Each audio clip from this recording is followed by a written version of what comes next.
ইন্ডিয়াতে থাকার সময় প্রায় শেষ হয়ে আসছে, আর টিকিটের ডেট এগিয়ে আসছে জার্মানিতে ফিরে যাওয়ার। তাই আমার বাকি থাকা মুহূর্তগুলো খুব দামি হয়ে পড়েছে। তাই অনেক সময় আমি একা বেরিয়ে পড়ি। এখন যেমন কোথায় যাচ্ছি জানি না, তবে একটা লং ড্রাইভে বেরিয়ে গেছি। রাস্তার এই জায়গাটা ভীষণ ভালো, ফাঁকা, অনেক জ্যামজট কম, উঁচু উঁচু বিল্ডিং দেখা যায়। আগেও বলেছি, কলকাতার কিছু কিছু জায়গা আপনারা দেখলে বুঝতেই পারবেন ইকোনমিক্যাল ডিসপ্যারিটি। এই রাস্তা দিয়ে যেতে আমার বেশ ভালোই লাগছিল, আর বিভিন্ন রকম বিল্ডিং দেখতেও খুব ভাল লাগছিল। যেতে যেতে বেশ খিদে পেয়ে গেছিল, তাই গুগল সার্চ করে দেখছিলাম কোথায় ভালো খাবার পাওয়া যায়।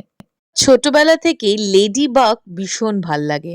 হঠাৎ করে আমার হাতে কোথা থেকে উড়ে আসলো, যদিও গাড়ির কাঁচ আটকানো ছিল, তারপরেও কোথা থেকে আসলো জানি না। এই বিল্ডিংটা বেশ ভালো, মাঝখান থেকে কেকের মতন কেটে নেওয়া।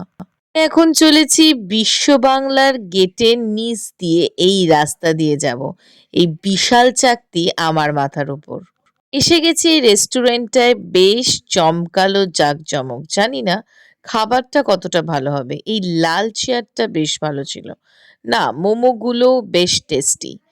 ইকোনমিক্যাল ডিসপ্যারিটির জন্যে সেই মোমোর দোকান থেকে চলে এসেছি এই কাকার দোকানে ঝালমুড়ি খেতে। বেশ অনেক রকম জিনিস দিয়ে ঝালমুড়িটা দারুণ বানালো।